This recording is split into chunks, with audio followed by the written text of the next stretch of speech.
Hey guys, what's up? Hi everyone, this is Ananya, your SST Master Teacher here at Vedantu.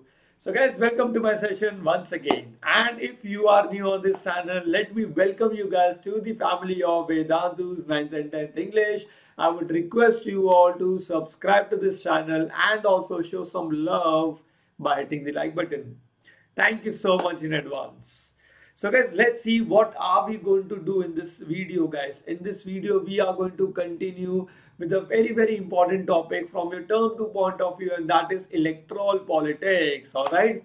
So guys, we had already started with this session last time. All right. The video is there on the YouTube. As you can see, this video was already uploaded on YouTube. So make sure that if you haven't watched this video, you people go and watch this session, because guys, if you remember, in this session we started with the chapter and we saw why do we need elections, what makes an election so democratic, and is it good to have political competition. So all these topics we did in the previous class. So guys, in this particular session I'm going to talk about the election process of India. So again guys, the session is going to be very important, so make sure that you guys are staying with me till the very end. Cool. Chalo. So guys, continue karte hain, and first of all guys, let's have a discussion on the Homo Questions which I gave you last time. Democratic government is a body of, the answer is representatives. The second question was, on what basis do the voters generally choose their representatives? And the right answer is all of these. All right. So guys, I would really appreciate if all of you will give the answers in the comment section, because I'm going to ask Homo questions. I'm going to give you Homo questions at the end of this class, which I always do every time. So make sure that you people are giving the answers in the comment section. That will help me to understand how seriously you people are watching my sessions.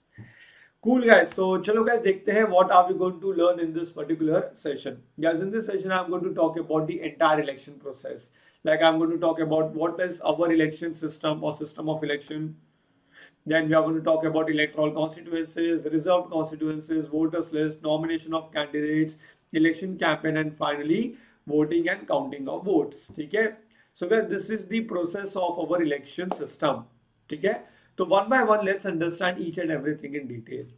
Okay. So first, let's see guys, what is our system of elections. So guys, as you know, in India, elections are conducted after every 5 years for Lok Sabha and for Vidhan Sabha. Lok Sabha at national level and Vidhan Sabha at state level. And the members and the representatives of Lok Sabha and Vidhan Sabha are directly elected by the people for the term of 5 years. Okay. Now guys, elections are held in all the constituencies. So guys, what are constituencies? We'll definitely tell you in this video. So guys, constituencies are nothing but areas. Okay. So guys, elections are held in all the constituencies at the same time, either on the same day or within a few days. And these elections are known as general elections. So guys, the elections which are conducted in every 5 years, those elections are known as general elections. But guys, sometimes what happens, the elections are conducted only for a specific constituency, not for all the constituencies. So like if I give you an example, for Lok Sabha, India is divided into 543 constituencies, and from every constituency, one member of parliament is elected. All right. So when the elections are conducted in all the constituencies at the same time, so those elections are known as general elections, which are conducted in every 5 years. But sometimes what happens, the death of the representative takes place, or the resignation of the candidate or representative takes place. So in that case, if the candidate resigns, or if the death of the candidate occurs, in that case the elections are conducted only for that specific constituency once again, which is also known as by-elections. Cool. So understand the difference between general elections and by-elections. Cool. Chalo. So guys, let's talk about electoral constituencies. So like guys, our country is divided into 28 states and 8 union territories. So such division is known as political division. In a similar way guys, during election process or during elections, so country is divided into small areas, and those small areas are known as constituencies. So guys, there are 543 electoral constituencies in India. Okay? And from every constituency, one member of parliament is elected. At state level also you will come across such constituencies, and for those constituencies MLA is elected, member of legislative assembly is elected. Okay. In a similar way guys, like elections are conducted for Lok Sabha at national level, elections are conducted at state level. So for Vidhan Sabha, in a similar way, the same principle applies for panchayat and municipal elections. So guys, panchayat and municipal elections are at local level. Panchayat elections are conducted in rural areas and municipal elections are conducted in urban areas. Okay? Now guys, during this process, during elections guys, at panchayat and municipal elections, each village or the town is divided into several wards. These wards act like constituencies. Okay? Each ward elects one member of the village or the urban local body. Cool. And sometimes these constituencies are also called as seats. So like constituencies at national level and state level, in a similar way, such constituencies at local level are known as wards or seats. Okay? Simple. Now guys, there are few constituencies which are reserved for scheduled caste and scheduled tribes at national level, that is in Lok Sabha elections.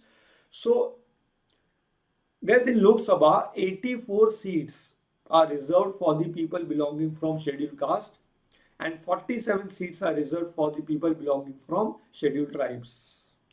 Clear? So in scheduled caste reserved constituencies, only someone obviously who belongs from this category can stand for elections. Similarly goes for ST. Only those belonging to scheduled tribes can contest. Contest means they can only participate on elections from a constituency reserved for ST. Clear? So guys, you can see these constituencies, the areas which are shaded in dark green. These constituencies are reserved for, okay, I hope abhi visible hai. So guys, the areas which are shaded in dark green, these constituencies are reserved for the candidates belonging from SC, and light green color, light green shade is given to the is reserved for the candidates belonging from ST category. Clear? So you have to remember this number guys. 84 seats are reserved for the candidates belonging from SC category and 47 seats are reserved for the candidates belonging from ST category. Clear? Now guys, in many states, seats in rural and urban area, seats are reserved for other backward classes and also for women candidates. Okay? Now, coming to the very first step of the election process, and that is voters list. By the way, like making of constituency is also a very important part of election process. Obviously, it is a part of election process. All right. So the next step in the election process is making of voters list. Now guys, in a democratic election, the list of those who are eligible to vote, their names are there in this voters list. This voters list is also known as electoral roll or voters list. Okay. So the names of the eligible candidates are there in this list. All right. So the candidates, obviously the voters above the age of 18, their name is reflected in this electoral roll or voters list. Now guys, who is responsible to add these names? Yes, it is the responsibility of government to get the names of all the eligible voters, to put all these names in the voters list. Okay. Now guys, the voters are required to carry election photo identity card, that is EPIC, when they go out to vote. Okay. So that no one can vote for someone else. But guys, is it necessary to carry this card with them, election photo identity card? No guys, it is not necessary. Okay, because guys, sometimes what happens, your name is there in the voters list, but you do not have the voters ID card. In that case, you can carry some other proof with you. Like you can carry ration card, driving license, Aadhaar card, right? Now, there's the next and a very important process in election, during election is nomination of candidates. Okay, so here candidates are finalized. The candidates who are going to stand for elections, those candidates are finalized, right? So guys, anyone who can be a voter can also become a candidate in elections. How? The minimum age for contesting the Lok Sabha and the state assembly elections is 25 years. Okay? Every person, and for vote it is 18 years, and to contest the elections it is 25 years. So understand the difference between the voting age for contesting the elections and to cast the vote. Okay, so दोनों एकदम different है. Now guys, every person who wishes to contest an election has to fill a nomination form and also give some money as security deposit. Now, the candidate has to make a legal declaration giving full details of what. So the candidate who wishes to stand for election, they have to declare few important things like serious criminal cases which are pending against the candidate, details of his assets and liabilities including his family, and also the educational qualification of the candidate. Now guys, why the candidate has to declare all these things? Obviously guys, the information is made available to the public so that the voters can make their decision on the basis of the information provided by the candidate. So guys, it will help the voters to understand the background of the candidate. Clear? Okay guys, so make sure that you people are also liking this video and keep on sharing our videos with all your friends. Cool. Thank you so much. Now, coming to the next one, guys, that is election campaign. So once the candidates are finalized, the candidates who are going to stand for elections, now they can do campaigning. Campaigning means prachar karna, all right? Chalo.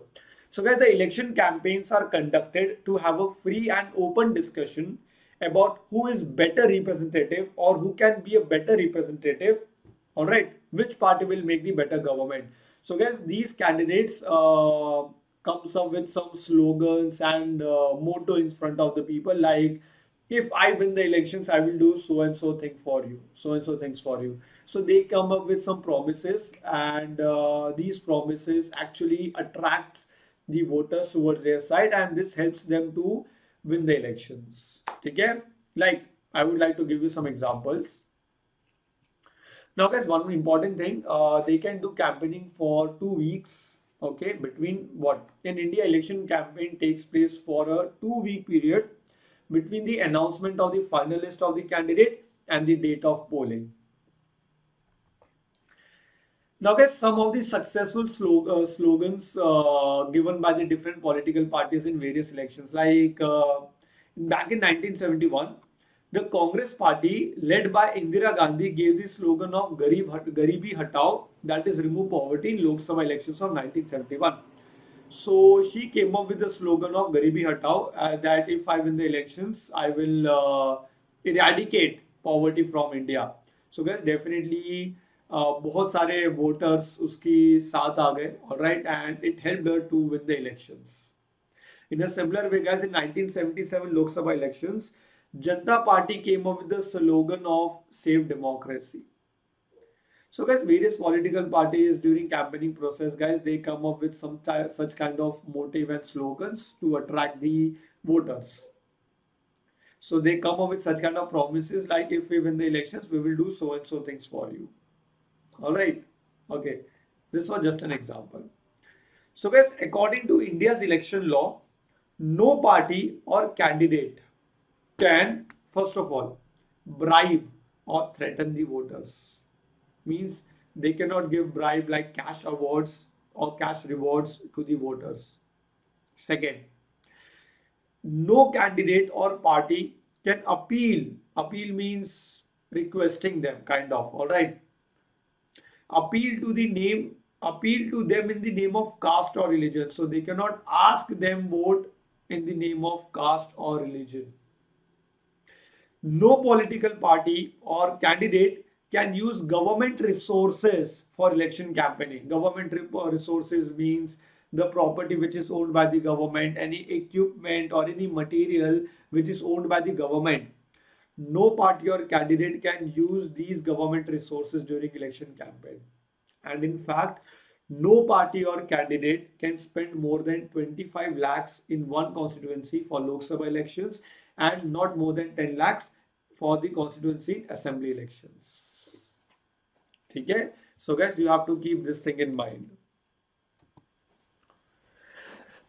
Now guys, before we move ahead, very quick information for everyone. The students who wants to take our paid subscription. So this information is for you guys. So I want you to listen to this for next few minutes. It will definitely help you and understand why you should take our pro subscription. First of all, guys, the session which you are watching right now, this is a recorded session, guys. And you know, guys, the difference between watching a recorded session and attending a live class.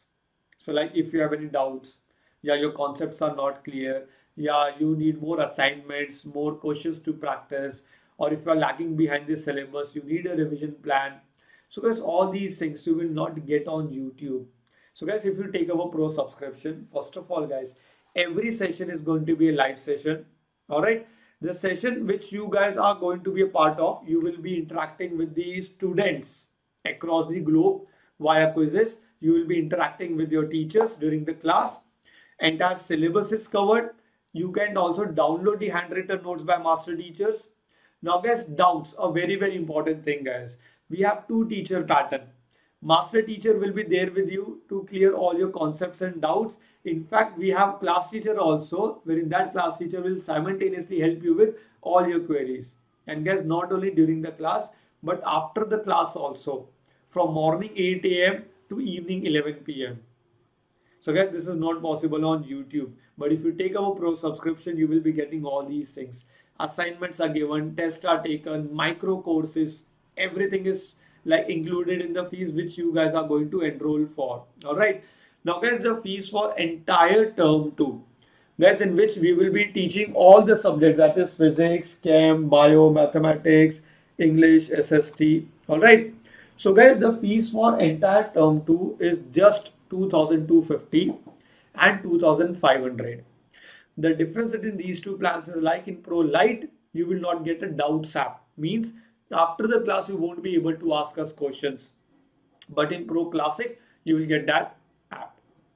Now guys, now if you apply my coupon code, which is AD Pro, you will get flat 10% off, and you can see the price will come down. So guys, the coupon code is already applied in the link which is there in the description box. Okay, and you guys can be a part of our long-term batches. Cool. Chalo. So guys, we'll also show you the replay of the sessions which are conducted on our web platform, paid subscription mein, and you will get an idea that how the sessions are conducted. Cool. Now guys, coming to the next and the last step in the process of election is polling and counting of votes. Okay. Now guys, the day when the voters cast or give their vote or poll their vote is known as election day. Now guys, the voting is done in the following manner. First of all, every person whose name is on the voters list can go to a nearby polling booth. Obviously, your name should be there in the voters list. Second, once the voter goes inside the booth, the election officials identify her, put a mark on her finger, and allow her to cast her vote. All right. And later on, what you guys will do, you will take a selfie and you will be uploading it on the social media with the hashtag Proud Indian, Responsible Indian. All right. Okay. Now, guys, once upon a time before 1990 elections, guys, there was a system through which we used to cast our vote, and that was ballot box. But after 1990, ballot box were discouraged, and we came up with EVM, that is electronic voting machine. All right, guys, because there were many drawbacks related to ballot paper, like deforestation, wastage of paper, environmental degradation, and it used to take a lot of time to count the votes, right? So guys, 1990 se pehle, this is how the voting was done. Like a ballot paper is a sheet of paper on which the names of the contesting candidates along with their party names and also symbols are listed, and the ballot paper was used earlier before 1990, but after 1990 uska use humne end kar diya and we came up with electronic voting machine. Okay, so how the elections or how the vote is casted on EVM. Let's see. The machine shows the names of the candidates and their party symbols. The voter has to just press the button against the name of the candidate she wants to give her vote to. Alright. Once the polling is over, all the EVM are sealed and taken to a secured place. A few days later, all the EVMs are opened and the votes secured by each candidate are counted. And finally, the candidate who gets majority of the votes from any one of the constituency, like the candidates who secures the highest number of votes from a constituency, is declared as the representative of that particular constituency. So guys, this was the process of election in India. I hope guys each and every process was clear. If you have any queries guys, do let me know in the comment section. But guys, this is very important. I want you people to give the answers in the comment section for the homework question which I am going to give you. What is an election held for only one constituency to fill the vacancy caused due to the death or resignation of a member? Okay. The second question is, constituencies called wards are made for the election to. So guys, these are the two homework questions for you. All right guys, from 14th Feb our last batch is going to start. So still, if you wish to be a part of our long-term batches, you can definitely join our long-term courses. Link in the description box will quickly guide you how you can be a part of our long-term batches. Like guys, just go to the description box. You can see CBSE term to full syllabus. Click on this link and then you will be redirected to our website. Okay, here you can see my coupon code ADPRO is already applied. Okay, and this is how you can enroll to the batches. Alright people, so I hope each and every topic was clear. If you have any queries or suggestions guys, do let us know in the comment section, and make sure that you people are giving the answers for the homework questions in the comment section. Alright, so guys, I will see you in my next session. Till then, take very good care of yourself. Bye bye guys, take care.